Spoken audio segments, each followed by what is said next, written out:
Hello, everyone. We're going to talk about the conflict in the South. So, through the American Revolution, we've been spending a lot of time up north.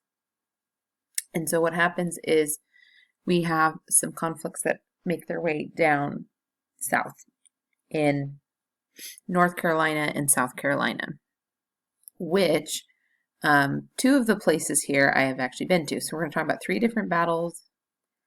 We have the Battle of Charleston, which is that's the one place I haven't been to. Kings Mountain and Cowpens, and those two places I've been to. So the span of time was it happened from March 1780 through January 17. So less than a year all this happened. So Battle of Charleston happened March 29, 1780. The Battle of Charleston, South Carolina is where it is located, took place because British troops turned to the south after getting defeated in the north. 600 slaves were ordered to build forts to help protect an invasion of Charleston. The large British army landed on the coast between Savannah and Charleston. Savannah was easily captured, and the Americans were unsuccessful at regaining control. There were too many loyalists and powerful British forces. So then British troops marched overland and seized Charleston along with close to 5,000 Continental soldiers. It was the greatest loss for the Americans in the war and gave Britain control of the South. So this wasn't a good start for Americans, and it was a good start for the British. So there is a famous picture of what it would have looked like there. So let's keep going to Battle of Kings Mountain, which happened in October of 1780. Following the siege of Charleston and the defeat at Camden, the British commander General Cornwallis was confident in his decisions. In September, he invaded North Carolina and sent Ferguson to gather men from Allegheny Mountains to join their mission. Ferguson resorted to threatening loyalists. This tactic forced an armed body of men from settlements in Tennessee to join Virginia, North Carolina, and South Carolina militia. They searched and found the British soldiers encamped on the top of Kings Mountain. It only took them an hour to kill, wound, or capture every British soldier. This forced General Cornwallis to retreat from Charlotte, North Carolina, and proved to be a morale boost to the American troops. So this is actually a picture, but also a little bit of a map to see. This is Kings Mountain. And I've been there. It's not really a mountain. It's more like a hill, but, it's fine. There, but you can see that they were encamped up top. And so for us, when we went there, you have to kind of hike on a trail to get up to the top, which is where their monument is. And I have pictures to show you when I went there, so you can kind of get an idea. So, a big thing is geography, and a big thing is location. And so a lot of the times they like to find hills and things like that. So because it was a little easier to find whoever you were against. And so in this case, because they were all camped out, they were surrounded, and that's never a good spot to be in when you're in battle. So it was a quick defeat, and this was good for the American troops. This is what they needed. After Charleston, that was a low blow for them. So I will show you pictures later, and also Ferguson was killed, so I will show you where that happened as well. They have a marker for that. Okay, and we have Battle of Cowpens, January 17th, 1781. The American forces sent more troops to the south, where they encountered British troops at the Battle of Cowpens, South Carolina. The Continental Army was still outnumbered and barely prepared. When the British forces attacked, the militia was instructed to leave the front line after firing 2 rounds. This confused the British troops, so Americans attacked aggressively. The result was a mass surrender with more than 800 British troops either killed, wounded, or captured. This American victory was a huge morale boost and turned the tables in the South. It convinced the British troops to go back up north. So yes, this was not a victorious thing for them. And because of the confusion, it worked out in our favor. So this was exactly the spot we needed to do, so that, to be in. And so Battle of Cowpens is actually very